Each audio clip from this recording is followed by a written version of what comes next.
Bonjour, je m'appelle Céline, j'ai 18 ans, je suis étudiante en école de communication et publicité à Paris. Ce qui m'a poussée à poser en lingerie Elias, c'est que j'étais abonnée au compte Instagram.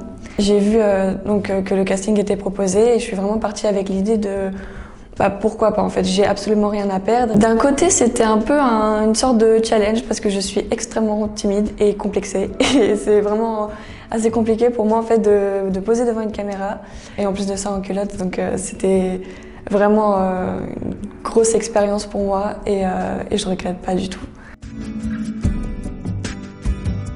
J'ai souvent, surtout au début de mes règles, complètement dissocié ma personne de mes règles. C'est-à-dire que quand j'avais mes règles, en fait, je le vivais assez mal.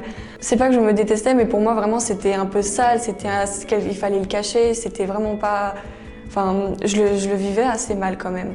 Et en fait, je me suis rendu compte que ça venait surtout du fait que j'étais complètement dans l'ignorance. Je savais pas du tout en fait ce qui se passait, je savais pas vraiment pourquoi est-ce que je les avais. J'ai eu mes premières règles, j'avais 14 ans.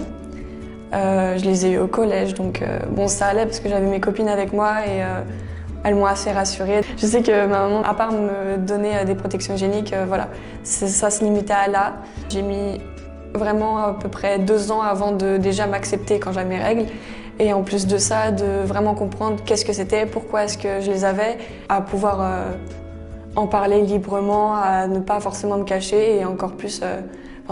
moins j'étais dans l'ignorance et plus j'étais à l'écoute des autres et plus j'avais envie d'aider les autres pour pas qu'ils soient dans la même situation que moi. Bon, j'ai toujours eu des règles assez abondantes. Ça n'a jamais été douloureux jusqu'à maintenant, ça fait à peu près 1 an et demi. Que vraiment les premiers jours c'est presque insoutenable. Je sais que le premier jour souvent je peux pas me lever du lit parce que je me sens vraiment pas bien du tout.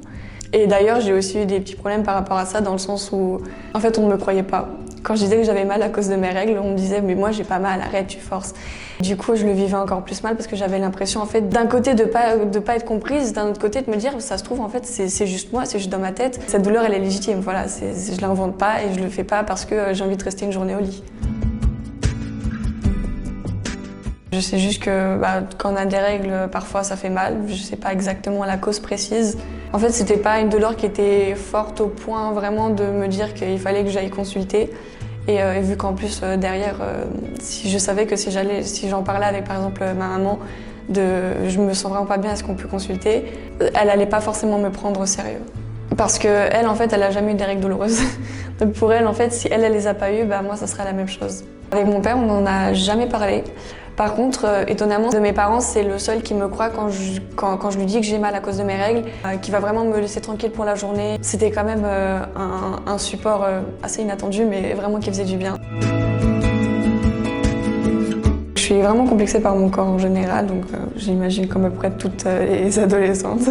Au niveau du ventre, où je me sentais pas grosse, mais voilà, j'ai des petites gênes, des petits complexes. Le fait de me voir en photo et de me voir en culotte, du coup le ventre à l'air, pas caché comme je le fais d'habitude, c'était un peu une manière aussi pour moi de me redonner une image de je suis quand même jolie. Ça sert à rien que je me cache parce que j'ai pas vraiment grand chose à cacher et voilà, je suis aussi très bien devant une caméra.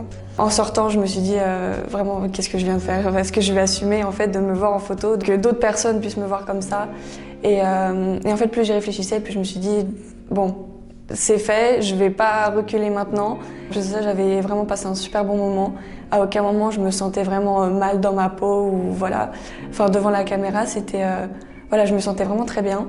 Donc oui, aujourd'hui, maintenant, je me sens beaucoup mieux. Même devant une caméra, ça va beaucoup mieux. Donc je suis très contente de l'avoir fait.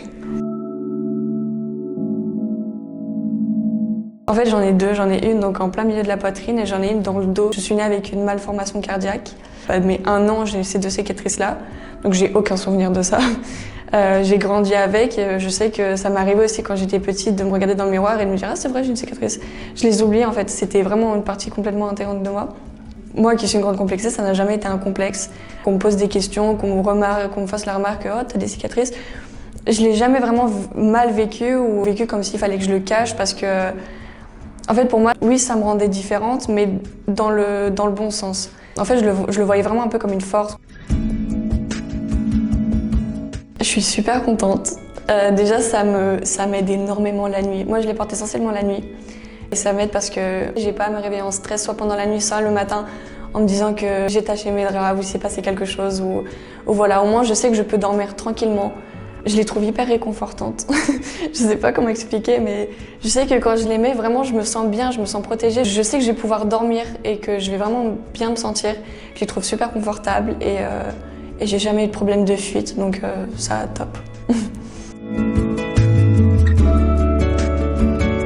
Vraiment, il faut s'informer parce que plus on est dans l'ignorance, moins on a des connaissances là-dessus, plus on se pose des questions qui seront pas du tout répondues et plus on a des préjugés et voilà, ça continue comme ça.